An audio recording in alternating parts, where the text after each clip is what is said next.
ആദ്യം 4 അടിയാണ്, ബാക്കി ചോദ്യം പറച്ചിലൊക്കെ പിന്നെയുള്ളൂ. പിന്നെ കുറെ ചീത്ത പറച്ചിൽ.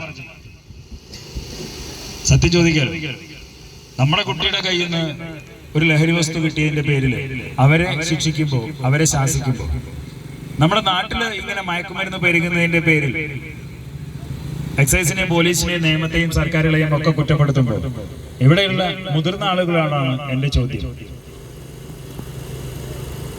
സ്വന്തം മനസാക്ഷിയോട് ഒന്ന് ചോദിച്ചു നോക്കുക. എന്റെ കുട്ടിയുടെ ജീവിതം ഇല്ലാതാക്കുന്ന ഇത്തരം ലഹരി വസ്തുക്കൾക്കെതിരെ ഇന്ന് ഈ ഒരു നിമിഷം വരെയുള്ള എന്റെ ജീവിതത്തിൽ ഞാൻ എന്ത് ചെയ്തിട്ടുണ്ട്? ഞാൻ എന്ത് ചെയ്തിട്ടുണ്ട് എന്ന് ചോദിച്ചാൽ എന്തെങ്കിലും പറയാനുണ്ടോ? ഇല്ല. നമ്മൾ ആരും ഒന്നും ചെയ്യുന്നില്ല. അതാണ് ഇന്നത്തെ ഏറ്റവും വലിയൊരു പ്രശ്നം. നമുക്ക് മടിയാണ്, അല്ലെങ്കിൽ നമുക്ക് പേടിയാണ്. കുറെ കാര്യങ്ങളുണ്ട്. ഈ ലഹരി വിരുദ്ധ ബോധവൽക്കരണവുമായി ബന്ധപ്പെട്ടുകൊണ്ട് ആ ഒരു പേര് വന്നാൽ തന്നെ നമുക്ക് ആളെ കിട്ടില്ല. സത്യമല്ലേ? ഇന്നിപ്പോ ഇവിടെ ക്ലാസ് ഉണ്ട്, 5 മണിക്ക് പ്രോഗ്രാം ഉണ്ടെന്നൊക്കെ പറഞ്ഞിട്ട് സംഘാടകർക്ക് ഉണ്ടാവുന്ന ഒരു ടെൻഷൻ നമുക്ക് മനസ്സിലാവും. ആളെ കിട്ടാത്തതിനെ കൊണ്ടുള്ള പ്രശ്നം എനിക്ക് മനസ്സിലാവും. കാര്യം ഞങ്ങളിത് എന്നോ കാണുന്നതാണ്. നമ്മൾ എപ്പോഴും ഒരു പ്രോഗ്രാം പറയുമ്പോഴും ഒരു 50-100 ആളെ കൂടുതൽ പ്രതീക്ഷിക്കാറില്ല. ഞങ്ങളോട് വിളിക്കുമ്പോൾ പറയും 500 ഉണ്ട് 1000 ഉണ്ട് എന്ന് പറയുമ്പോഴും നമ്മൾ 100 കണക്കാക്കാറുള്ളൂ. കാര്യം അതിന്റെ മുകളിൽ തന്നെ വലിയ പേരുണ്ട്, ലഹരി വിരുദ്ധ ബോധവൽക്കരണം എന്നുള്ളൊരു പേര്. അത് കേട്ടാൽ പിന്നെ ആരും വരില്ല. കാരണം നമുക്ക് അതിന്റെ ആവശ്യമൊന്നുമില്ല. നാട്ടിൽ ക്ലബ്ബ് ഉണ്ടെങ്കിൽ അത് അവർ ചെയ്തോളൂ, പഞ്ചായത്ത് മെമ്പർ ഉണ്ടെങ്കിൽ അവരുടെ കമ്മിറ്റി അവരുണ്ടായിക്കോളും, അത് അവരെന്തെങ്കിലും ചെയ്തോളൂ. ഇത് എന്നെ ബാധിക്കാത്ത പ്രശ്നമാണല്ലോ, അത് അവരെന്തെങ്കിലും ചെയ്തോട്ടെ, അവരവിടെ ഉണ്ടല്ലോ. ഈ ഒരു ചിന്തയാണ് നമ്മുടെ ഏറ്റവും വലിയൊരു പ്രശ്നം. നമുക്കൊന്നും ചെയ്യാനുള്ളൊരു സമയമൊന്നുമില്ല, നമ്മളാരും ഒന്നും ചെയ്യൂല. നമുക്ക് ആകെ ചെയ്യാൻ പറ്റുന്ന ഒരു കാര്യം, നമ്മുടെ കുട്ടികളെ ഉപയോഗിച്ചാൽ അവരെ കുറ്റം പറയാനും ശിക്ഷിക്കാനും ശാസിക്കാനൊക്കെ നമുക്ക് സമയമുണ്ട്. ഇത് എനിക്ക് വേണ്ടിയിട്ടാണ്, അല്ലെങ്കിൽ എൻ്റെ കുട്ടിക്ക് വേണ്ടിയിട്ടാണ് എന്നുള്ളൊരു ചിന്ത എല്ലാവരിലേക്കും എത്തുക എന്നുള്ളതാണ് ഇന്നത്തെ ഏറ്റവും വലിയൊരു പ്രധാനപ്പെട്ട ഒരു കാര്യം. അവിടെയാണ് ഇതിന്റെ ഏറ്റവും വലിയൊരു കാര്യം. എന്തായാലും നമ്മുടെ നാടിന്റെ കാര്യം അവിടെ കേട്ടെ, നമുക്ക് എന്തായാലും നമ്മുടെ കുട്ടികളിലേക്ക് വരാം. എന്തുകൊണ്ട് നമ്മുടെ കുട്ടികൾ, കാര്യങ്ങളും കാരണങ്ങളൊക്കെ ഇഷ്ടം പോലെ പറയാനുണ്ട് നമുക്ക്. പക്ഷേ പഴയ കാര്യങ്ങളിലേക്കും കാരണങ്ങളിലേക്കും ഒന്നും ഞാൻ കടക്കുന്നില്ല. ഞാൻ ഈ ഒരു പുതുലഹരിയുടെ ചില പുതിയ വഴികൾ, നമ്മുടെ മക്കളിലേക്ക് ഇത് എത്തുന്ന ചില പുതിയ വഴികളെ കുറിച്ച് മാത്രമേ ഞാൻ പറയൂ. പക്ഷേ അങ്ങോട്ട് കിടക്കുന്നതിന് മുമ്പ് ഒരു കാര്യം എനിക്ക് പറയാതെ പോകാൻ വയ്യ. ഇന്ന് നമ്മുടെ നാട്ടിൽ എത്രത്തോളം കുട്ടികൾ ലഹരി വസ്തുക്കൾ ഉപയോഗിക്കുന്നുണ്ടോ? ഒരു 70% കുട്ടികളും ലഹരി വസ്തുക്കളുടെ ലോകത്തേക്ക് എത്തപ്പെടാനുള്ള പ്രധാനപ്പെട്ട ഉത്തരവാദികൾ ഞാൻ അടങ്ങുന്ന ഇവിടെ കൂടിയിരിക്കുന്ന രക്ഷിതാക്കളാണ് എന്നുള്ളതാണ് സങ്കടം. രക്ഷിതാക്കൾ എന്ന് ഞാൻ പറയാനൊരു കാരണം, ഒരിക്കലും നമ്മളിത് കൊണ്ടുകൊടുക്കുന്നു എന്നോ പ്രോത്സാഹിപ്പിക്കുന്നു എന്നൊന്നും അർത്ഥമൊന്നുമില്ല. പക്ഷേ ഇന്ന് നമ്മുടെ വീടുകളിൽ നമ്മളും നമ്മുടെ മക്കളും തമ്മിൽ വല്ലാത്തൊരു അകലം കൂടി വരുന്നില്ല. ഉണ്ടോ? ഒരകലും കൂടുന്നില്ല എന്ന് പറയാൻ പറ്റുന്ന ഒരു ആരെങ്കിലും ഉണ്ടായി കൂടെ? ഒന്ന് കൈമത്തിക്കും. എന്റെ വീട്ടിൽ അങ്ങനെ അകലൊന്നും കൂടില്ല. സത്യമാണ്, ഉള്ളതാണ്. നമ്മൾ തമ്മിലൊരു അകലം, വീട്ടിലെ കുട്ടികളും രക്ഷിതാക്കളും തമ്മിൽ അകലം വല്ലാത്ത രീതിയിൽ വർദ്ധിച്ചു വരുന്നു. കുട്ടികളിൽ ഉണ്ടാകുന്ന മാറ്റങ്ങൾ തിരിച്ചറിയാൻ പറ്റാത്ത രീതിയിലേക്ക് നമ്മുടെ രക്ഷിതാക്കൾ പരാജയപ്പെട്ടു പോകുന്നു. ഇപ്പൊ ഈ അടുത്ത കാലത്ത് ഞാൻ പരപ്പനങ്ങാടി വർക്ക് ചെയ്യുന്ന സമയത്താണ്, 2 മാസം ആവുന്നേ ഉള്ളൂ. ഒരു ദിവസം രാവിലെ ഒരു 9 മണി സമയത്ത് ഒരു ഉമ്മ ഫോൺ വിളിച്ചിട്ട് പറഞ്ഞു, സാറേ എന്റെ കുട്ടീന്റെ കയ്യിൽ നിന്ന് 2 ഹാൻഡ്സ് കിട്ടി ഇന്നലെ രാത്രി, എനിക്ക് സാറിനെ ഒന്ന് കാണണം, ഞാൻ മോനായിട്ടൊന്ന് കാണാൻ പറ്റുമോ ഓഫീസിലേക്ക്? ഞാൻ പറഞ്ഞു രാവിലെ തന്നെ വരണം, ഞാൻ ഉച്ചയ്ക്ക് ശേഷം ഒരു പ്രോഗ്രാം ഉണ്ട് പറഞ്ഞപ്പോൾ അവർ രാവിലെ വരാമെന്ന് പറഞ്ഞു. ഒരു 11 മണി ആയപ്പോൾ ഇവര് പരപ്പനങ്ങാടിയുള്ള നമ്മുടെ ഓഫീസിലേക്ക് അങ്ങ് കയറി വന്നിട്ട് ആദ്യം തന്നെ അമ്മ എന്നോട് പറഞ്ഞു, ഉമ്മയുണ്ട് ഉപ്പയുണ്ട് മകനും ഉണ്ട്, +2 പഠിക്കുന്ന കുട്ടിയാണ്. ഉമ്മ സ്വകാര്യമായിട്ട് എന്നെ വിളിച്ചിട്ട് സൈഡിലേക്ക് കൊണ്ടുപോയിട്ട് എന്നോട് പറഞ്ഞു, സാറേ ഞാൻ സാറിനെ വിളിച്ചല്ലോ. അതിനുശേഷം എൻ്റെ കുട്ടി ഒരു അരമണിക്കൂർ കഴിഞ്ഞപ്പോൾ എൻ്റെ കുട്ടി എൻ്റെ അടുത്ത് വന്നിട്ട് എല്ലാം പറഞ്ഞു സാറേ. അവൻ ആദ്യമായിട്ട് പറ്റിപ്പോയതാണെങ്കിൽ ഒരിക്കലും ചെയ്യില്ല, കൂട്ടുകാർ നിർബന്ധിച്ചപ്പോൾ ചെയ്തു പോയതാണെന്നൊക്കെ എൻ്റെ കുട്ടി എന്നോട് പറഞ്ഞു. എനിക്ക് സത്യം ഞാൻ പറയാം സാറേ, എനിക്ക് ഉറപ്പാണ് എൻ്റെ കുട്ടി ഇതൊന്നും ചെയ്യില്ല. ഞാൻ ചോദിച്ചു, ഓക്കെ വളരെ നല്ലത്, ഇനിയിപ്പോൾ ഞാനൊന്നും പറയണ്ടല്ലോ, ഞാനിനി എന്താ പറയണ്ടേ നിങ്ങളുടെ കുട്ടിയോട്? സാറേ ഇതൊക്കെ ഉപയോഗിച്ചാൽ എന്താ ഉണ്ടാവുക എന്നൊക്കെ, നിങ്ങൾ ഇങ്ങനെയുള്ള കുട്ടികളൊക്കെ കുറെ കണ്ടതാവുമല്ലോ, ഇതൊക്കെ ഒന്ന് കുട്ടിക്കൊന്ന് പറഞ്ഞു കൊടുത്താൽ മതി. ആ അമ്മയുടെ ആവശ്യം അതാണ്. ഞാൻ പറഞ്ഞു ഓക്കെ. ഓഫീസിലേക്ക് അങ്ങോട്ട് കയറിയിരുന്നു. എൻ്റെ നേരെ മുന്നിൽ മകനിരിക്കുന്നു, ഇപ്പുറത്ത് ഉമ്മ ഇരിക്കുന്നുണ്ട്, ഇപ്പുറത്ത് ഉപ്പ ഇരിക്കുന്നുണ്ട്. ഞങ്ങൾക്ക് ഡിപ്പാർട്ട്മെന്റ് ഒരു ഡ്രഗ് ഡിറ്റക്ഷൻ കിറ്റ് തരുന്നുണ്ട്. ഈ മയക്കുമരുന്ന് ഉപയോഗിച്ചാൽ അറിയാനുള്ള ഒരു കിറ്റ്. അതിൻ്റെ ഉള്ളിൽ 2 സാധനമേ ഉള്ളൂ. ഒരു കോലിന്റെ തുമ്പത്ത് കുറച്ച് പരുത്തി പോലെ ഉണ്ട്, അത് അണ്ണാക്കിൽ നമ്മുടെ സലൈവ മുക്കി ഇതാക്കി കഴിഞ്ഞിട്ട് അതിലേക്ക് തിരികെ കുത്തി കഴിഞ്ഞാൽ അതിൽ 2 വരെ തെളിഞ്ഞു വരും ഉപയോഗിച്ചിട്ടുണ്ടെങ്കിൽ. ഞാൻ ഈ ഒരു പൊട്ടിക്കാത്തൊരു പാക്കറ്റ് എടുത്തിട്ട് ഈ കുട്ടിയുടെ മുന്നിൽ വെച്ചിട്ട് ആ മകനോട് പറഞ്ഞു, മോനെ നീ നിന്റെ ഉപ്പേനോടും മേനോടും ഇത്രയും കാലം പറഞ്ഞെന്താന്ന് എനിക്കറിയില്ല, പക്ഷേ ഞങ്ങളോട് കള്ളം പറയരുത്, ഞങ്ങൾക്കത് മനസ്സിലാവും നീ കള്ളാണോ പറയണത്. ഇനി നീ കള്ളമാണ് പറയുന്നതെന്ന് എനിക്ക് തോന്നിക്കഴിഞ്ഞാൽ ഞാനത് പരിശോധിക്കുക എന്ന് പറഞ്ഞാൽ പിന്നെ ഈ പാക്കറ്റ് പൊട്ടിച്ചു കഴിഞ്ഞാൽ പിന്നെ അത് നിയമപരമായി അങ്ങനെയാണല്ലോ. കാരണം 10-600 രൂപ വിലയുള്ള സാധനമാണ്, സർക്കാർ തരുന്നത്, അതിന് കണക്കുള്ളതാണ്. ആർക്ക് വേണ്ടി ഉപയോഗിച്ചു, അതിന്റെ റിസൾട്ട് എന്ത്, അതിന്റെ ഫോളോ അപ്പ് ആക്ഷൻ എന്ത്, ഇതെല്ലാം നമ്മൾ റിപ്പോർട്ട് ചെയ്യണം. അപ്പൊ ഞാൻ അവരോട് പറഞ്ഞു, പിന്നെ അത് നിയമപരമായിട്ട് നീങ്ങാൻ പറ്റും, പിന്നെ നമുക്കൊന്നും ചെയ്യാൻ പറ്റില്ല, അതുകൊണ്ട് കള്ളം പറയരുത്. പിന്നെ ഒരു കാര്യം പറയുന്നു, നിന്നെ കൊടുക്കാൻ വേണ്ടിയിട്ടോ കേസപ്പെടുത്താനോ ജയിലാക്കാനോ വേണ്ടിയിട്ടൊന്നുമല്ല, നിന്നെ രക്ഷിക്കാൻ വേണ്ടിയിട്ടാണ്. നിന്നെ രക്ഷിക്കണമെന്നുണ്ടെങ്കിൽ ആദ്യം ഞങ്ങൾക്ക് അറിയേണ്ടത് നീ എത്ര കാലമായി ഉപയോഗിക്കുന്നു, എന്തൊക്കെ ഉപയോഗിക്കുന്നു എന്നൊക്കെ അറിയണം. അതുകൊണ്ടാണ് മോനെ നീ സത്യം പറയാം, നീ എന്നാ അത് ആദ്യമായിട്ട് ഉപയോഗിച്ച് എത്ര കാലമായിട്ട് ഉപയോഗിക്കാൻ തുടങ്ങി? ഈ കുട്ടി പെട്ടെന്ന് തന്നെ പറഞ്ഞു, സാറേ ഞാൻ 10ാം ക്ലാസ് പരീക്ഷ കഴിഞ്ഞ് അപ്പോൾ ഉപയോഗിക്കാൻ തുടങ്ങി. ഏകദേശം 1.5 കൊല്ലത്തിലധികമായി. ഇപ്പം +2 പഠിക്കുന്ന ഒരു കുട്ടിയാണ്, ഇപ്പൊ 2 മാസമായിട്ടുള്ളത്. ഏകദേശം 1.5 കൊല്ലത്തിലധികമായിട്ട് ഈ കുട്ടി സിഗരറ്റ് വലിക്കുന്നുണ്ട്, ഹാൻഡ്സ് ഉപയോഗിക്കുന്നുണ്ട്. ഇത് രണ്ടും ഉണ്ടായിട്ടും 1.5 വർഷത്തോളമായിട്ടും ആ അച്ഛനും അമ്മയും അത് അറിഞ്ഞത് ഒരു എക്സൈസുകാരനായിട്ടുള്ള ഞാൻ പറഞ്ഞിട്ടാണ്. അത് ആരുടെ പരാജയമാണ്? ഞാൻ പറയും അതാ രക്ഷിതാവിന്റെ പരാജയം. അത്തരം മാറ്റങ്ങൾ അറിയാൻ പറ്റാതെ നമ്മുടെ രക്ഷിതാക്കൾ പരാജയപ്പെട്ടു പോകുന്നതാണ് ഇന്നത്തെ ഏറ്റവും വലിയൊരു വിഷയം. ഇനി എനിക്ക് രക്ഷിതാക്കളോട് ഒരു കാര്യം കൂടി ചോദിക്കട്ടെ. ഇതിൽ ഏറ്റവും കുറെ ആളുകളൊക്കെ സീനിയർ ആയിട്ടുള്ളവരാണ്, എന്നാലും ചോദിക്കട്ടെ. വീട്ടില് മക്കൾക്ക് കെട്ടിപ്പിടിച്ച് ഉമ്മ കൊടുക്കുന്ന എത്ര പേരുണ്ട്? ഇതിൽ ഒന്ന് കൈപൊന്തിക്കും. 3 ആള് കൈപൊന്തിച്ചിട്ടുണ്ട്, 4 ആള് ചെറിയ കുട്ടികളല്ലേ? എത്ര വയസ്സിന്റെ കുട്ടികൾക്ക്? +2. പേരൻസ് ആണെങ്കിലും എല്ലാവരുടെ കൈയും പൊന്തും, ഒരാളുടെ കൈയും താവില്ല. LP സ്കൂളിലെ കുട്ടികളാണ്, അവരുടെ രക്ഷിതാക്കൾക്കുള്ള ക്ലാസ് ആണെങ്കിൽ എല്ലാ അച്ഛനമ്മമാരുടെയും കൈ പൊന്തും, ഒരാളുടെ കൈയും താവില്ല. അതൊരു UP സ്കൂളിലേക്ക് ഇങ്ങോട്ടെത്തുമ്പോൾ 70% കയ്യെ പൊന്തും. ഒരു ഹൈസ്കൂളിൽ എത്തുകയാണെങ്കിൽ ഒരു 40% കയ്യെ പൊന്തും, 40% ഉണ്ടാകില്ല. അതൊരു ഹയർ സെക്കൻഡറി ആണെങ്കിൽ ഒരു 10% പോലും പൊന്തില്ല. അതാണ് എന്താ അതിന്റെ അർത്ഥം? മക്കള് പ്രായമാകുന്നതിനനുസരിച്ച് നമുക്കൊരു അകൽച്ച വരുന്നു എന്ന് തന്നെയല്ലേ മക്കളുമായിട്ട്? അതാണ് ഏറ്റവും വലിയൊരു പ്രശ്നം. ഇപ്പൊ ഈ അടുത്ത കാലത്ത് ഞാനൊരു ഹയർ സെക്കൻഡറി സ്കൂളിൽ +2 കുട്ടികൾക്ക് ക്ലാസ് എടുക്കാൻ വേണ്ടി പോയി. 120 കുട്ടികളുണ്ടായിരുന്നു, 2 ക്ലാസ്സിലായിട്ടല്ല. ഞാൻ ഇതേ ചോദ്യം ചോദിച്ചപ്പോൾ സങ്കടം തോന്നിപ്പോയി, ഒരാളുടെ കൈയും പൊന്തിയില്ല. പക്ഷെ അതിനേക്കാളും സങ്കടം തോന്നിയത് എപ്പോഴാണെന്നറിയോ? ക്ലാസ് എല്ലാം കഴിഞ്ഞ് തിരിച്ചു പോരാൻ നേരത്തെ ഞാൻ ആ മക്കളോട് ചോദിച്ചു, മക്കളെ നിങ്ങൾക്ക് 1.25 മണിക്കൂറിലധികം ഞാനിപ്പോൾ നിങ്ങൾക്ക് വേണ്ടി ക്ലാസ് എടുത്തിട്ടുണ്ട്. ഇനി എനിക്ക് വേണ്ടിയിട്ട് നിങ്ങളൊന്ന് വൈകുന്നേരം പോയിട്ട് നിങ്ങളെ വീട്ടിൽ പോയിട്ട് അച്ഛനും അമ്മയ്ക്കൊക്കെ ഒരു ഉമ്മ കൊടുക്കാൻ പറ്റുമോ? ഒരാൾ പോലും ആന്ന് പറഞ്ഞില്ല. പറ്റില്ല. അതിന് മാത്രം ഒരു അകൽച്ച നമുക്ക് നമ്മുടെ കുട്ടികളും തമ്മിൽ വരുന്നു എന്നുള്ളൊരു സങ്കടകരമായിട്ടുള്ളൊരു കാര്യമാണ്. ഈ ഉമ്മ കൊടുക്കലും കെട്ടിപ്പിടിക്കലും ഈ ലഹരിയൊക്കെ തമ്മിൽ എന്താ ബന്ധം എന്ന് ചോദിച്ചാൽ എനിക്ക് മറ്റൊരു ചോദ്യമായി ചോദിക്കാനുള്ളത്, നമ്മുടെ കുട്ടികൾ എന്തെങ്കിലും ഒരു തെറ്റ് ചെയ്താലേ, എന്തെങ്കിലും ഒരു ലഹരി വസ്തു ഉപയോഗിച്ചാൽ നമ്മൾ നേരിട്ട് വന്ന് നമ്മുടെ അടുത്തേക്ക് വരുമോ? നമ്മുടെ മക്കൾ വരുമോ? വരില്ല. നമ്മുടെ മുഖത്തേക്ക് നോക്കുമോ? ഇല്ല. നമ്മുടെ അടുത്തേക്ക് വരില്ല. നമ്മളോട് സംസാരിക്കുമോ? ഇല്ല. ഇനി ഞാനിത് പറഞ്ഞതിന്റെ പേരിൽ ഈ ഇരിക്കുന്ന കുട്ടികളെയൊക്കെ സംശയിക്കണമെന്നോ, അല്ലെങ്കിൽ നാളെ ഇപ്പോൾ വൈകുന്നേരം വരെ സ്കൂൾ വിട്ട് വരുന്ന സമയത്ത് അങ്ങോട്ട് വാടാ, എന്നാൽ എക്സൈസുകാരൻ വന്ന് ക്ലാസ് എടുത്താണെന്ന് പറഞ്ഞിട്ട് മണത്ത് നോക്കാനല്ല ഞാൻ പറഞ്ഞു. അതല്ല ഞാൻ ഉദ്ദേശിച്ചത്. നമ്മുടെ വീടുകളിൽ ഈ ഒരു കൂടിച്ചേരലിന്റെ ആവശ്യകത ബോധ്യപ്പെടുത്താൻ വേണ്ടി പറഞ്ഞത് മാത്രമാണ്. ഈ ഒരു കൂടിച്ചേരലുകൾ ഇല്ലാതെ പോകുമ്പോൾ കുട്ടികളിലുണ്ടാകുന്ന മാറ്റങ്ങൾ തിരിച്ചറിയുന്നതിൽ രക്ഷിതാക്കൾ പരാജയപ്പെട്ടു പോകുന്നു എന്നുള്ളൊരു സത്യം. അതുകൊണ്ടാണത് പറയാനുള്ളൊരു കാരണം. ഈ ഒരു കൂടിച്ചേരലിന്റെ ആവശ്യകത നിങ്ങളെ ഒന്ന് ബോധ്യപ്പെടുത്തുക എന്നുള്ളതിന് വേണ്ടി മാത്രമാണ് ഞാനത് പറയാനുള്ളൊരു കാരണം. ഇനി ഞാൻ നേരത്തെ പറഞ്ഞ ഈ ഒരു പുതുലഹരിയുടെ പുതുവഴികളിലേക്ക് വരാം. നമ്മുടെ കുട്ടികൾ ലഹരി വസ്തുക്കളൊക്കെ ഉപയോഗിക്കാനുള്ള ചില പുതിയ വഴികളുണ്ട്. ഈ ഒരു രാസലഹരി വന്നതിന് ശേഷം ഉള്ള ചില പ്രശ്നങ്ങൾ പ്രധാനമായിട്ടും ഇപ്പൊ പറ്റിയ സീസൺ കൂടിയാണ്, പരീക്ഷയുടെ സമയമാണ്. ഇന്നത്തെ ഏറ്റവും വലിയൊരു വിഷയം എന്ന് പറയുന്നത് A+ന്റെ എണ്ണമാണ്. ഇന്നത്തെ ഏറ്റവും വലിയൊരു ചർച്ച. എത്ര A+ കിട്ടി? 9 എണ്ണം. അടുത്ത നമ്മളെന്താ ചോദിക്കുക? 9 എന്ന് പറഞ്ഞാൽ 1 എവിടെ പോയി എന്നാ ചോദിക്കുക, അല്ലേ? ആണോ? 1 എവിടെ പോയി എന്നാ അടുത്ത ചോദ്യം. Very good. 9 എണ്ണം കിട്ടിയില്ല എന്ന് പറയാൻ നമുക്ക് നാവ് പൊന്താറില്ല. എന്തുകൊണ്ടത്? എന്താണെന്നറിയില്ല. എല്ലാവരും ചോദിക്കുക തന്നെ, എത്ര എണ്ണം കിട്ടി? 9 എണ്ണം. 9 എന്ന് പറയാം. അപ്പൊ ചോദിക്കുക, ആ എന്താടാ 1 അവിടെ?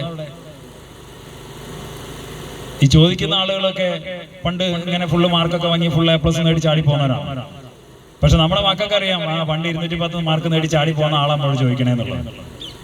എന്നാലും നമ്മൾ പറയുന്ന ഒരൊറ്റ കാര്യം ഇതാണ്. പക്ഷെ ഇവിടെ എനിക്ക് പറയാനുള്ളത്, ഇന്ന് നമ്മുടെ നാട്ടിലെ കുട്ടികള് പരീക്ഷയ്ക്ക് മാർക്ക് കൂടുതൽ കിട്ടാൻ വേണ്ടിയിട്ട് മയക്കുമരുന്ന് ഉപയോഗിക്കുന്ന കാലം അറിയോ? അങ്ങനെ ഉണ്ടായിട്ടുണ്ട് നമ്മുടെ നാട്ടിൽ തന്നെ. മയക്കുമരുന്ന് ഉപയോഗിക്കുന്നു എന്തിന്? പരീക്ഷയിൽ മാർക്ക് കൂടുതൽ കിട്ടുക. അതെങ്ങനെയാ പരീക്ഷയ്ക്ക് മാർക്ക് കൂടുതൽ കിട്ടുക?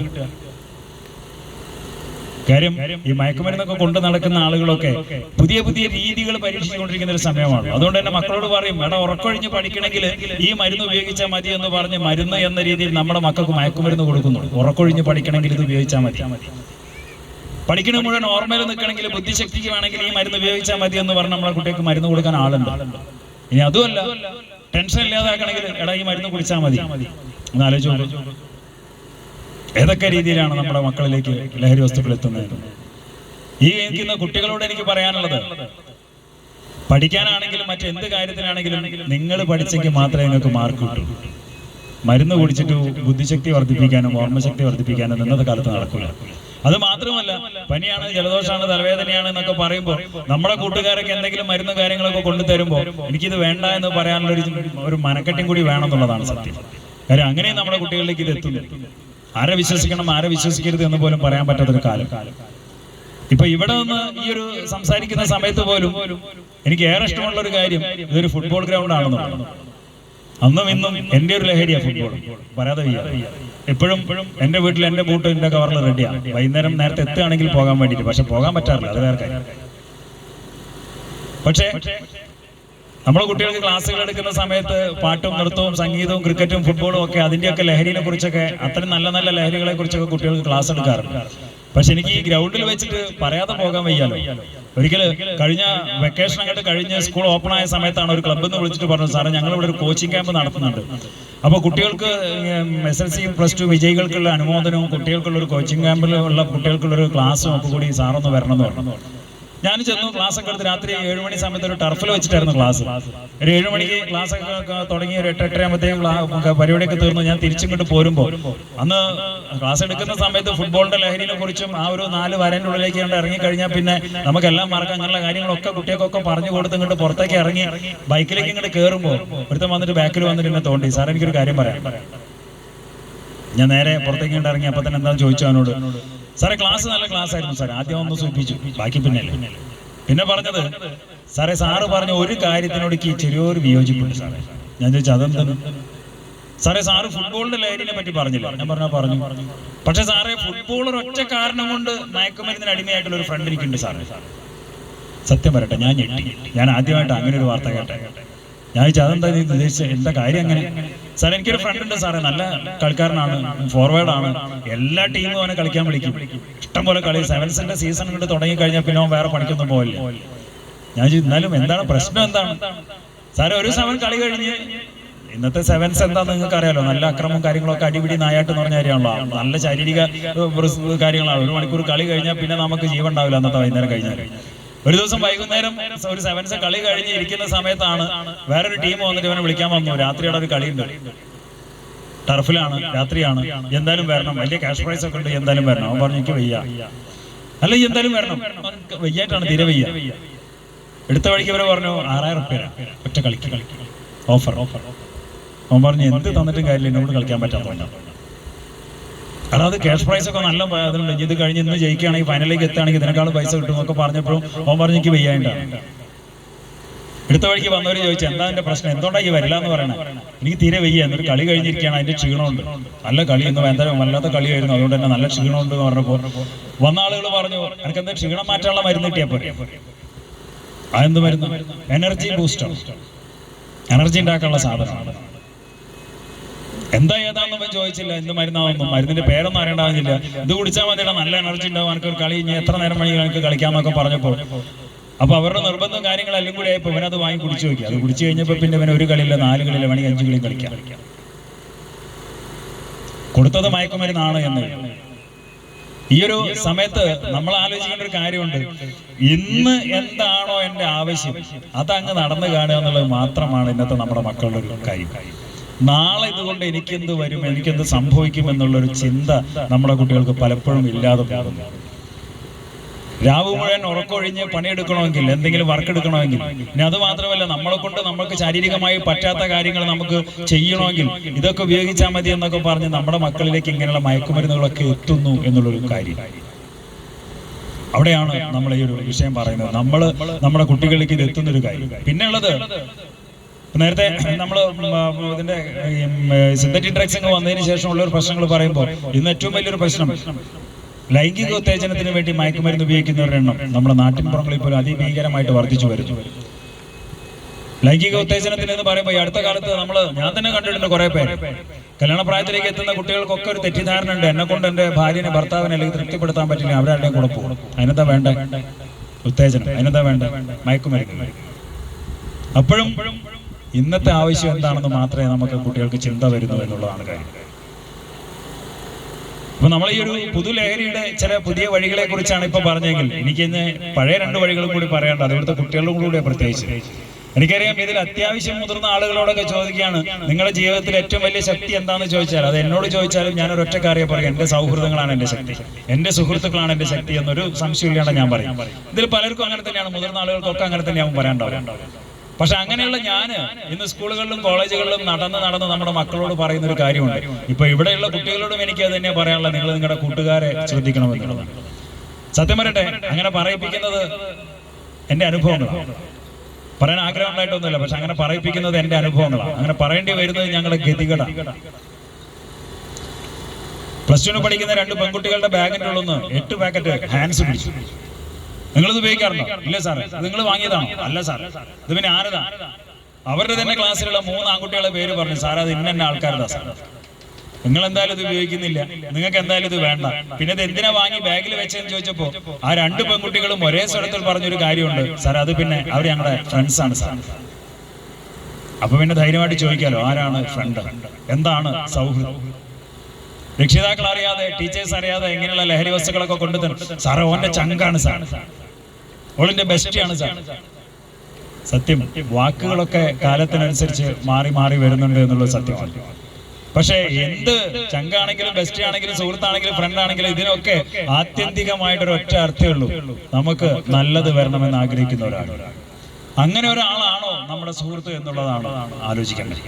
ഇനി അതിനേക്കാളും ഉപരി ഇപ്പൊ മുതിർന്ന ആളുകളാണെങ്കിൽ പോലും ഇടയ്ക്ക് പറയുന്ന ഒരു കാര്യമുണ്ട്, കല്യാണമൊക്കെ വീട്ടിൽ കല്യാണം എന്തെങ്കിലും ഫംഗ്ഷൻ ഉണ്ടെങ്കിൽ ആദ്യം നമ്മൾ വാങ്ങുന്ന കുപ്പീൻ്റെ എണ്ണം നോക്കിയിട്ടാണ് ആദ്യം നോക്കുന്നത്, എത്ര ബോട്ടിൽ വേണ്ടി വരും എന്നുള്ളതാണ്. നമ്മളത് ആലോചിച്ചപ്പോൾ ഇന്നത്തെ നമ്മുടെ മക്കൾ അതിനേക്കാളും ഉപരിയായിട്ടുള്ള സാധനങ്ങൾ ആലോചിക്കാൻ തുടങ്ങി എന്നുള്ളതാണ് സത്യം. ഇതില്ലെങ്കിൽ എന്താണെന്ന് ചോദിച്ചാലും പറയത്തില്ലെങ്കിൽ ചങ്ങായിമാര് വരൂല സാർ. അങ്ങനെയുള്ള സൗഹൃദങ്ങൾക്കിടയിൽ എവിടെയാണ് സൗഹൃദം? 4 ആള് കൂടുമ്പോൾ 4 കൂട്ടുകാർ കൂടി ഒന്നിച്ചിരിക്കണമെങ്കിൽ ആ ഒരു ഇരുത്തത്തിന് അല്ലെങ്കിൽ ആ ഒരു കൂടലിന് ഒരു എന്താ പറയുക ഒരു വൈബുണ്ടാകണമെങ്കിൽ ഇങ്ങനെയുള്ള ലഹരി വസ്തുക്കൾ അല്ലെങ്കിൽ മദ്യമോ അല്ലെങ്കിൽ മറ്റു ലഹരി വസ്തുക്കളോ വേണമെന്ന് പറയുമ്പോൾ അവിടെ എവിടെയാണ് സൗഹൃദം? അതാണ് കുട്ടികളോട് നമുക്ക് പറയാനുള്ളത്, നിങ്ങളുടെ കൂട്ടുകാരെ ശ്രദ്ധിക്കണമെന്നുള്ളത്. ഇനി അതുപോലെ പറയേണ്ടത് ഒന്ന് തന്നെയാണ് നമ്മുടെ മക്കളുടെ പ്രണയവും. പറയാതെ പോകാൻ വയ്യ, ഇഷ്ടം പോലെ പറഞ്ഞു. ഇപ്പൊ അടുത്ത കാലത്ത് നമ്മളൊരു പയ്യനെ പിടിച്ചു, 22 വയസ്സാണ് അവന്. നമുക്ക് കിട്ടിയൊരു ഇൻഫർമേഷൻ എന്താണെന്നറിയോ? ഇവൻ ചെന്നൈയിൽ ചായപ്പീടിയിൽ ചായ അടിക്കാൻ നിൽക്കുന്ന പയ്യനാണ്. പക്ഷെ സാറേ ഇവൻ ആഴ്ചക്ക് 2 ദിവസം നാട്ടിൽ വരുന്നില്ല. ചായ അടിക്കുന്ന ഒരു പയ്യൻ എങ്ങനെയാ സാർ ആഴ്ചക്ക് 2 ദിവസം നാട്ടിൽ വരും? അതിനകത്ത് വരുമാനം എന്താ അവന്? അത് മാത്രമല്ല, അവൻ ഇവിടെ വരുമ്പോ അവനെ കാണാൻ വേണ്ടിയിട്ട് ഇഷ്ടംപോലെ ആളുകൾ കാറിലും ബൈക്കിലുമായിട്ട് അവനെ കാണാൻ വരുന്നുണ്ട്. ആ ഒരു സംശയമാണ് ഒരാൾ ഞങ്ങളടുത്ത് വന്ന് പറഞ്ഞത്, ഓഫീസിൽ വന്നിട്ട് പറഞ്ഞതാണ് ഒരാൾ. എന്തായാലും നമ്മൾ അന്വേഷിച്ചപ്പം ഒരു കാര്യം വ്യക്തമാണ്, ഇവന് ഡ്രഗ്സിന്റെ ഡീലിംഗ് ഉണ്ട്, കൊണ്ടുവരുന്നുണ്ട്, വിതരണം ചെയ്യുന്നുണ്ട്. ഇവന്റെ കയ്യിൽ നിന്ന് സാധനം വാങ്ങുന്ന ഒരുത്തിനെ നമ്മൾ പിടിച്ചു. ഒക്കെ കൺഫേം ആക്കിയതിന് ശേഷമാണ് ഇവൻ വരുന്ന ദിവസം നോക്കിയിട്ട് നന്ന രാവിലെ ഇവന്റെ വീട് വളഞ്ഞ് ആളെ പൊക്കി. പക്ഷെ ആളെ മാത്രമേ കിട്ടിയുള്ളൂ, സാധനമൊന്നും കിട്ടിയില്ല. ആളെ മാത്രമേ കിട്ടിയുള്ളൂ, സാധനമൊന്നും കിട്ടിയില്ല. പക്ഷെ അവനെ ഞങ്ങൾ പിടിച്ചു ചോദ്യം ചെയ്യുന്നതിന്റെ ഇടയിൽ ആദ്യം നമ്മൾ പിടിച്ചെടുക്കുക അവരുടെ ഫോണാണ്. സത്യം, നമ്മുടെയൊക്കെ മനസ്സിൽ നമ്മൾ സൂക്ഷിക്കുന്നതിനേക്കാളും നമ്മുടെയൊക്കെ രഹസ്യങ്ങൾ സൂക്ഷിക്കുന്ന ഒരു സ്ഥലമാണ് നമ്മുടെ മൊബൈൽ ഫോൺ. ഡിലീറ്റ് ചെയ്തതും മായ്ച്ചു കളഞ്ഞതും ഒക്കെ അതിന്റെ അടിയിൽ ഇങ്ങനെ അടിത്തട്ടിൽ ഊറി ഇങ്ങനെ കിടക്കുന്നുണ്ടാവും. എക്സ്പെർട്ട് ആയിട്ടുള്ള ഒരാളെടുത്ത് കിട്ടിക്കഴിഞ്ഞാൽ അതെല്ലാം അങ്ങോട്ട് ചരിഞ്ഞെടുക്കാൻ പറ്റും. നമുക്ക് പിന്നെ അത്രയ്ക്ക് അങ്ങോട്ട് എക്സ്പെർട്ട് ഒന്നും അല്ലെങ്കിൽ നമ്മൾ ചെയ്യുന്ന ഒരു കാര്യം എന്താ, ഫോൺ കിട്ടിക്കഴിഞ്ഞാൽ ആദ്യം ഗാലറി നോക്കും, വാട്സപ്പ് നോക്കും, മെസ്സഞ്ചർ നോക്കും, ഇൻസ്റ്റ നോക്കും, ടെക്സ്റ്റ് മെസ്സേജ്, ഇതാണ് നമ്മൾ ആദ്യം നോക്കുന്ന ഒരു കാര്യം. ഗാലറി അങ്ങോട്ട് ഓപ്പൺ ചെയ്തപ്പോൾ ഒരു കാര്യം വ്യക്തമായി, ഈ ചെറു പ്രായത്തിന്റെ ഇടയിൽ ഈ ചെക്കൻ ഉപയോഗിക്കാത്ത മയക്കുമരുന്നുകളില്ല. എല്ലാത്തിന്റെയും ഫോട്ടോസും വീഡിയോസും എല്ലാം ഉണ്ട്. അതിനേക്കാളും ഉപരിയായിട്ട് ഇവൻ ചെയ്യാത്ത വൃത്തികേടുകളുണ്ട്. കണ്ട സ്ത്രീകളുമായിട്ടുള്ള പലതരത്തിലുള്ള ഫോട്ടോസും വീഡിയോസും ഒക്കെ ഉണ്ട്. കുറച്ച് കഴിഞ്ഞ് വാട്സപ്പ് അങ്ങോട്ട് ഓപ്പൺ ചെയ്തപ്പോ അതിലൊരു നമ്പർ പിൻ ചെയ്ത് വെച്ചിട്ടുണ്ട് മുകളിൽ തന്നെ. സേവ് ചെയ്തത് ലവ് എന്നാണ് പേര്. നോക്കിയപ്പം അവന്റെ ഗേൾഫ്രണ്ട് ആണ്. അവരുമായിട്ടുള്ള ചാറ്റുകളാണ്. ചാറ്റ് എന്താണെന്ന് ഞാൻ പറയുന്നില്ല. ഒന്നും കൂടെ സ്ക്രോൾ ചെയ്ത് നോക്കിയപ്പോൾ കുറെ ഫോട്ടോസ് ഉണ്ട്. കെട്ടിപ്പിടിക്കുന്നു, ഉമ്മ കൊടുക്കുന്നു, പലതരത്തിലുള്ള ഫോട്ടോസ്.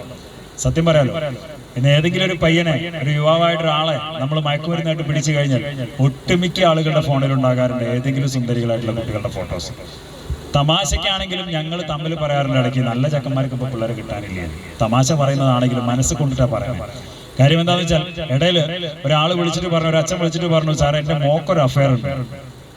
സത്യം പറയല്ലോ, ഞാൻ പഠിച്ചവനെ വിളിച്ചു. കാര്യം ഈ മയക്കുമരുന്ന് ലഹരി വസ്തുക്കളായിട്ട് പ്രശ്നങ്ങൾ പറഞ്ഞിട്ട് തന്നെ ഇഷ്ടംപോലെ ആളുകൾ വിളിക്കുന്നുണ്ട്. ഞാൻ അതിൻ്റെ ഇടയിൽ ഇനി കുട്ടികളെ പ്രേമം പറഞ്ഞിട്ടും വിളിക്കാന്ന് പറഞ്ഞാൽ ഞാൻ ഇനിയിപ്പോൾ എന്താ പഠിച്ചോണ്ട് ഞാൻ എന്താ ചെയ്യട്ടെ? ഞാൻ അയാളോട് ചോദിച്ചാൽ ഇതിലിപ്പോൾ ഞാൻ എന്ത് ചെയ്യാനാ സാറേ? ഞാൻ ഓൻ്റെ ഫോട്ടോയും ഓൻ്റെ അഡ്രസ്സും ഒന്ന് അയച്ചാൽ നിങ്ങൾ ആളെ ഒന്ന് നോക്ക് സാറേ. ഞാൻ പറഞ്ഞു ഇതിലിപ്പോൾ ഞാൻ അറിഞ്ഞിട്ട് എന്ത് ചെയ്യാനാണ്? നിങ്ങൾക്ക് എന്താ പ്രശ്നം? ജാതി മതം നീ വ്യത്യാസം? സാറേ എൻ്റെ കുട്ടി ഞാൻ ആരെ കല്യാണം കഴിച്ചാൽ എനിക്ക് കുഴപ്പമൊന്നുമില്ല, ഏത് ജാതി ആയിക്കോട്ടെ ഏത് മതം ആയിക്കോട്ടെ. അപ്പൊ ഞാൻ പറഞ്ഞു പിന്നെന്താ ഇപ്പോൾ പ്രശ്നം? അവന് ജോലി ചെയ്യുന്നില്ല. സാറേ ജോലി ഇല്ലെങ്കിലും എനിക്ക് കുഴപ്പമില്ല, എനിക്ക് ആകെ ഒരൊറ്റ മോളെ ഉള്ളൂ, എനിക്ക് അത്യാവശ്യം സ്വത്തൊക്കെ ഉണ്ട്, അതിന് വിറ്റിട്ടായാലും മോൾക്ക് ജീവിക്കാനുള്ളത് ഉണ്ടാവും, അതുകൊണ്ട് എനിക്ക് അതും പ്രശ്നമില്ല. പിന്നെ ഞാൻ പിന്നെയും ചോദിച്ചു എന്താ പ്രശ്നം?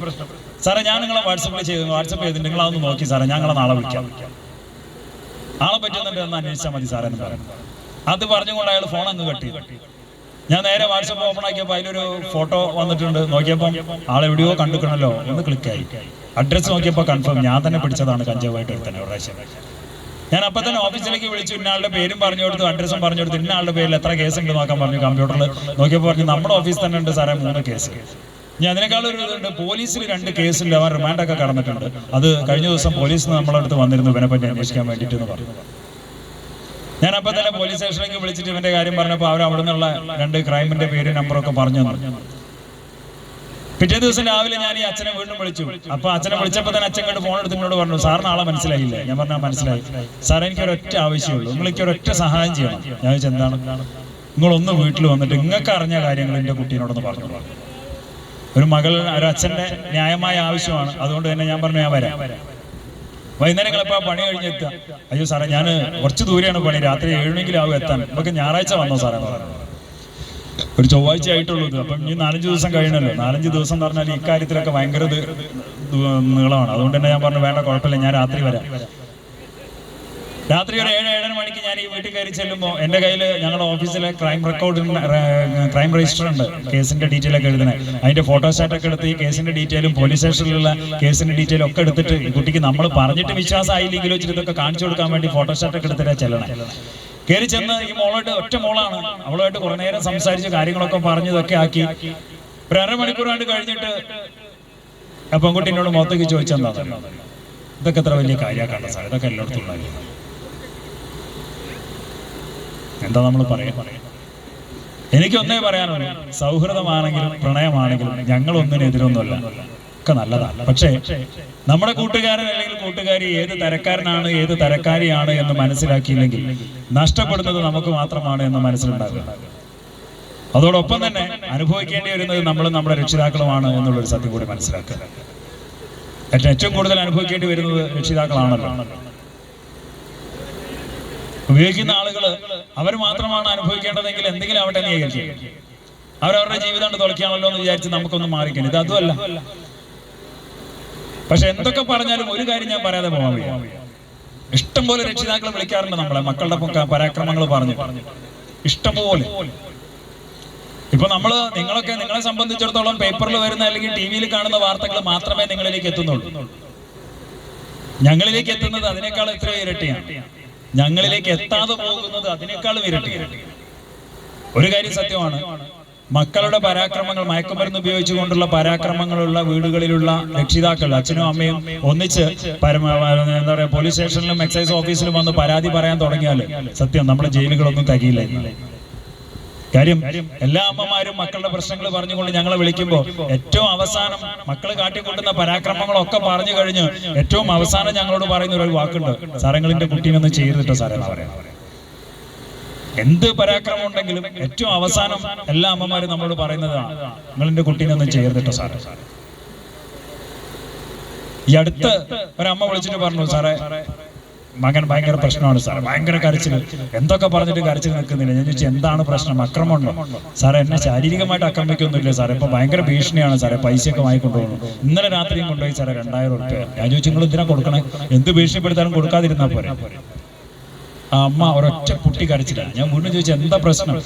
സാറിനോട് എങ്ങനെയാ പറയാൻ നിൽക്കാൻ അറിയില്ല സാറേ, ഞാൻ കുളിക്കുന്ന വീഡിയോ ഉണ്ടോ അവൻ്റെ അടുത്ത്, ഞാൻ എന്താ ചെയ്യേണ്ടത്? ഇതാണ് നമ്മുടെ ലോകം.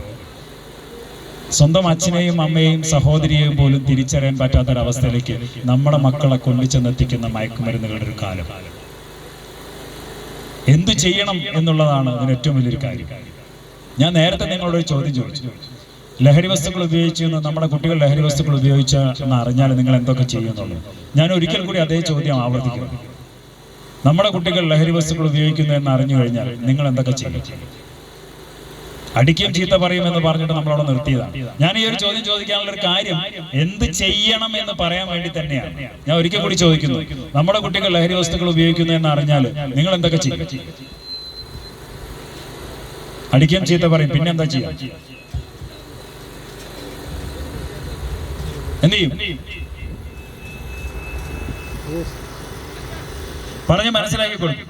ഇതിന്റെ ദോഷങ്ങൾ ഇതിന്റെ കാര്യങ്ങളൊക്കെ നമ്മൾ പറഞ്ഞ് മനസ്സിലാക്കും നമ്മുടെ കുട്ടികൾക്ക്. പിന്നെ വേറെന്താ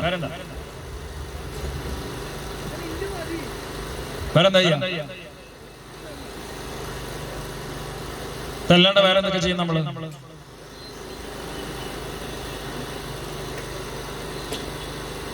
എന്ത് ചെയ്യും? ഞാൻ നിങ്ങളോടും കൂടി ചോദിക്കണേ. സത്യം എന്ത് ചെയ്യണമെന്ന് പറയാൻ വേണ്ടി തന്നെ ചോദിക്കുന്നത്. നിങ്ങളാണെങ്കിൽ എന്തൊക്കെ ചെയ്യും?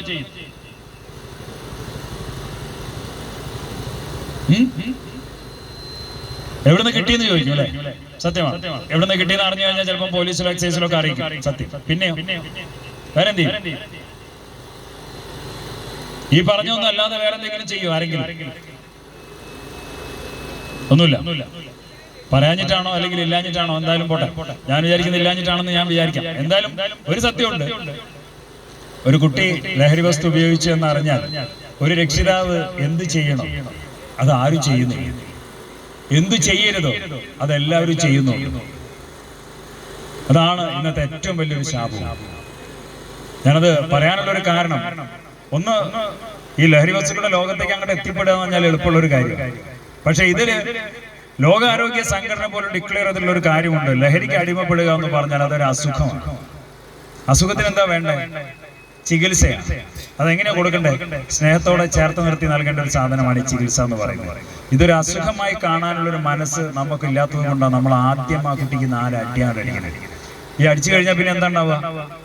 നമ്മൾ പറഞ്ഞാൽ കേൾക്കാത്തടത്തേക്ക് എത്തും നമ്മുടെ കുട്ടികൾ അല്ലേ? നമ്മൾ പറഞ്ഞാൽ അവർ കേൾക്കില്ല. പിന്നെ വാശിയായി നിങ്ങൾ എന്താ ചെയ്തോളെ. ഇന്ന് ഒട്ടുമിക്ക പേരൻസ് നമ്മളെ വിളിച്ചിട്ട് ആദ്യം പറയുന്നത് എങ്ങനെയാണെന്ന് അറിയോ? സാർ നിങ്ങൾ എങ്ങനെയെങ്കിലും എന്റെ കുട്ടീനെ ഒന്ന് ഹോസ്പിറ്റലിൽ എത്തിച്ചേരണം സാർ. എങ്ങനെയെങ്കിലും എന്റെ കുട്ടീനെ ഒരു സൈക്കോട്രിസ്റ്റിന്റെ അടുത്ത് സൈക്കോളജിസ്റ്റിന്റെ എത്തിച്ചേരണം. ഞാൻ പറഞ്ഞിട്ട് കേൾക്കണില്ല.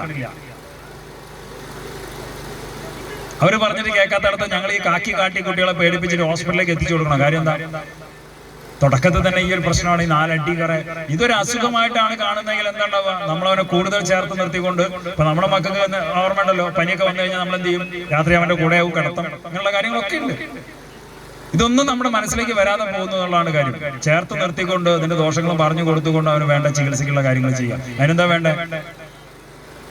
കൗൺസിലിംഗ്. സാറേ കൗൺസിലിംഗ് പുറത്തറിഞ്ഞാൽ മോശമല്ലേ സാറേ? അല്ലേ? എന്റെ കുട്ടീനെ ഒരു കൗൺസിലിംഗിന് വേണ്ടിയിട്ട് ഒരു സൈക്കാട്രിസ്റ്റിന്റെ അടുത്തോ സൈക്കോളജിസ്റ്റിന്റെ അടുത്തോ കൊണ്ടുപോയി എന്ന് 4 ആൾ അറിഞ്ഞാല് തറവാടിന് ചീത്തപ്പേരാ സാറേ.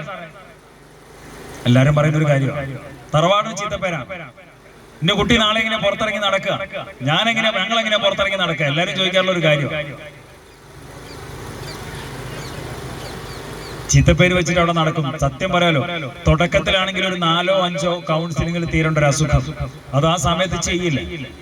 എന്നിട്ട് ഇത് കൊണ്ട് നടക്കുകയാണ്. അവസാനം കുട്ടി സൈക്കിക് ആവുന്ന, വയലന്റ് ആവുന്ന ഒരു അവസ്ഥയിലേക്ക് എത്തുമ്പോൾ നട്ടപ്പാതിലേക്ക് വിളിക്കും, എക്സൈസിലേക്കും പോലീസിലേക്കും, സാറെ രക്ഷിക്കണം സാർ. എത്ര ആളോട് ഞാൻ പറഞ്ഞിട്ട് അറിയാം, നിങ്ങളെ കുട്ടീനെ നമുക്ക് കുതിരവട്ടത്തേക്ക് കൊണ്ടുപോകാം. വയലന്റ് ആവുന്ന, സൈക്കിക് ആവുന്ന നമ്മുടെ മക്കളെ വേറെ ചെയ്യാൻ പറ്റും? അല്ലെങ്കിൽ പിന്നെ പ്രൈവറ്റ് ഡി അഡിക്ഷൻ സെന്ററിൽ അവിടുത്തെ ചികിത്സാ ചെലവ് എത്ര പേർക്ക് താങ്ങാൻ പറ്റും? തുടക്കത്തിൽ ഇപ്പൊ ഒന്ന് ആലോചിച്ച് നോക്കുക. ഈ അടുത്ത കാലത്ത് നമ്മൾ വാർത്തകൾ ഇഷ്ടം പോലെ കേട്ടു അക്രമ സംഭവങ്ങളുടെ. ഇവരൊക്കെ ഒരു സുപ്രഭാതത്തിൽ ഇത് അങ്ങോട്ട് ഉപയോഗിച്ചിട്ട് ആക്രമിച്ചതാണോ? അല്ല. തുടക്കത്തിൽ ചെറുതൊക്കെ ചെയ്ത് പല കാര്യങ്ങളൊക്കെ ചെയ്തു വരുന്ന സമയത്ത് ഇത് അറിഞ്ഞവരും വേണ്ട കാര്യങ്ങൾ ചെയ്യാതെ വരുന്നത് കൊണ്ടാണ്. അതുകൊണ്ടാണ് എനിക്ക് ഇപ്പോഴും നിങ്ങളോടും പറയാനുള്ളത്, നമ്മുടെ കുട്ടികൾ ഇന്നത്തെ കാലത്ത് ലഹരി വസ്തുക്കൾ ഉപയോഗിക്കാനുള്ള ഒരു സാധ്യത അധികമാണ്. അത് അങ്ങനെ ഒരു സംഭവം നമ്മൾ അറിഞ്ഞു കഴിഞ്ഞാൽ അതൊരു സങ്കടപ്പെട്ടിട്ടോ അതൊരു ടെൻഷനായിട്ടോ നിൽക്കാതെ ടെൻഷൻ അടിച്ച് നിൽക്കാതെ അതൊരു അസുഖമായി കണ്ടുകൊണ്ട് നമ്മുടെ കുട്ടിക്ക് അതിനു വേണ്ട ചികിത്സ എന്താണോ അത് ലഭ്യമാക്കുന്നതിന് വേണ്ട നടപടികൾ ഉണ്ടാവുക എന്നുള്ളതാണ് ഇന്ന് നമ്മൾ ആദ്യം ചെയ്യേണ്ട ഒരു കാര്യം. ഇഷ്ടംപോലെ ആളുകൾ നമ്മളെ വിളിക്കാറുണ്ട്, ഇഷ്ടംപോലെ. ഒരിക്കലും ഒരു അമ്മ വിളിച്ചിട്ട് പറഞ്ഞു, സാറേ എന്റെ കുട്ടി ഡ്രഗ് അഡിക്റ്റ് ആണ് സാർ. അങ്ങനെ തന്നെയാ പറഞ്ഞത്, ഡ്രഗ് അഡിക്റ്റ് ആണ്. ഞാൻ ചോദിച്ചു അമ്മയോട്, ഞാൻ എന്താ ചെയ്യണ്ടേ, ഡി അഡിക്ഷൻ ട്രീറ്റ്മെന്റിനുള്ള വല്ല കാര്യങ്ങളും ചെയ്യണോന്ന് ചോദിച്ചു. അമ്മ അപ്പൊ തന്നെ പറഞ്ഞു അത് വേണ്ട സാർ. ഞാൻ ചോദിച്ചു അതെന്താ സാറേ? ഞാൻ എന്റെ കുട്ടീനെ നിംഹാൻസ് കൊണ്ടുപോയതാ സാർ. ഇന്ന് ഇന്ത്യയിലെ തന്നെ ഏറ്റവും മികച്ച ഡി അഡിക്ഷൻ ട്രീറ്റ്മെന്റ് കിട്ടുന്ന ഹോസ്പിറ്റലാണ് ബാംഗ്ലൂരിലെ നിംഹാൻസ് ഹോസ്പിറ്റൽ. ഞാൻ ചോദിച്ചു എന്നിട്ടോ? സാറേ കൊണ്ടുപോയി തന്നെ ഉള്ളൂ സാർ, അവിടെ കൊണ്ടുപോയിട്ട് ആകെ പ്രശ്നമാക്കി അവസാനം തിരിച്ചു പോരേണ്ടി വന്നു. ഞാൻ ചോദിച്ചു പിന്നെ ഇപ്പൊ നിങ്ങൾ എന്തിനാ എന്നെ വിളിച്ചത്, എന്തിനാ?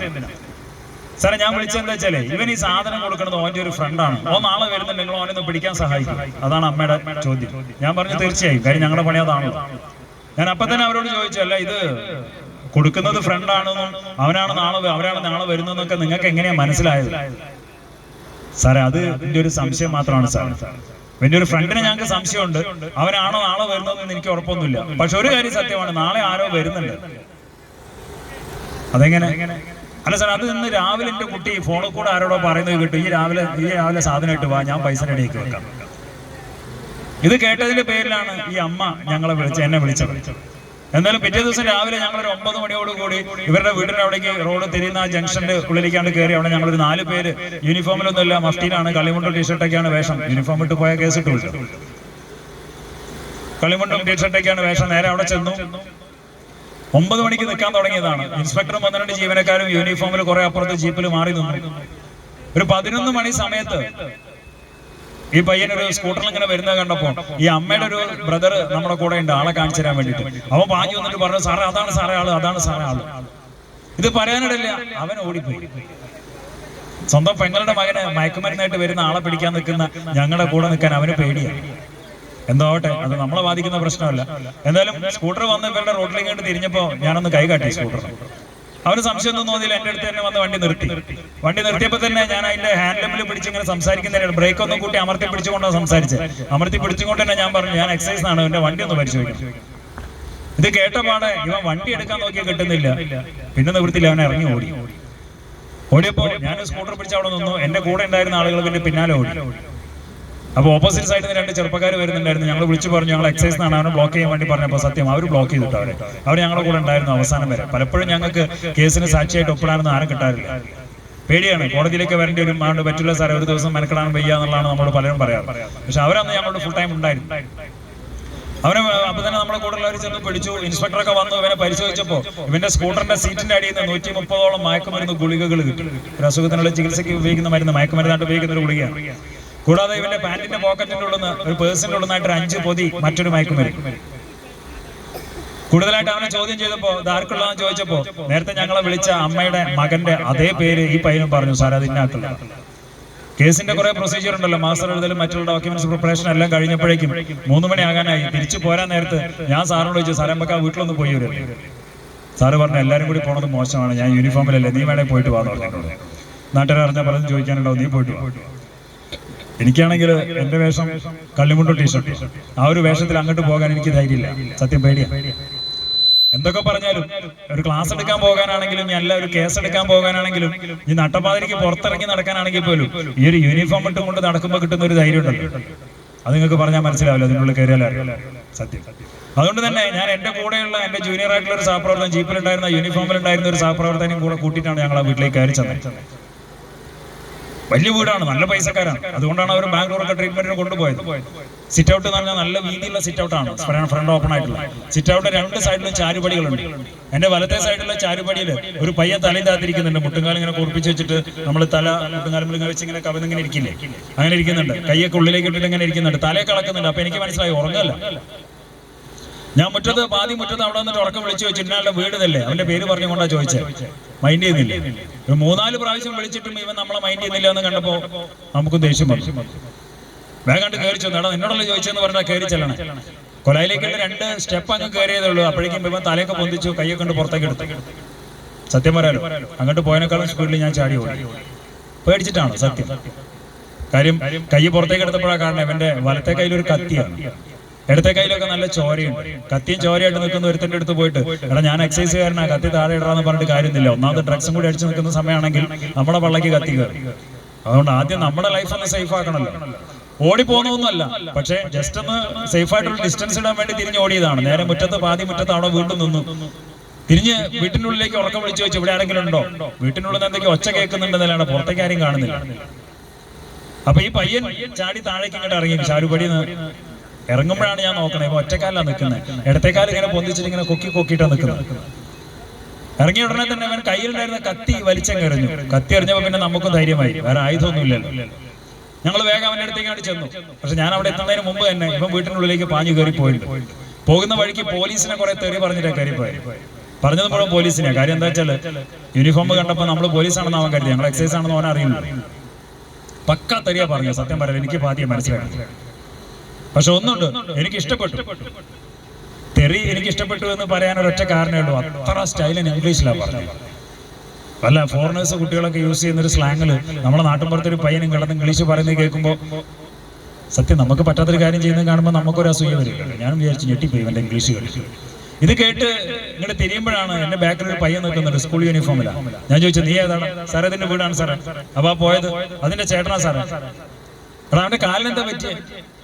മറുപടി പറഞ്ഞത് അവനല്ല. അപ്പോഴാണ് ഒരു അമ്മയും മകളും കൂടി വീട്ടിനുള്ളിൽ നിന്ന് പുറത്തേക്ക് വരുന്നത്. മകൾ ഇങ്ങനെ കരഞ്ഞുകൊണ്ടിരിക്കുകയാണ്. മകളെങ്ങനെ അമ്മ വലത്തെ കൈ കൊണ്ട് മാറോട് ചേർത്ത് പിടിച്ചിട്ടുണ്ട്. അമ്മയുടെ കണ്ണിലും കണ്ണുനീര് തന്നെയാണ്. സാറേ 2 ദിവസം മുന്നേ എന്റെ കുട്ടീന്റെ കാലിന്റെ എല്ല് പൊട്ടിയതാ സാറേ, ആ ഇടത്തെ കാലിൽ. ഇന്നലെയാണ് സാറേ ഞാൻ ഒരു വിധത്തില് അവനെ പിടിച്ചു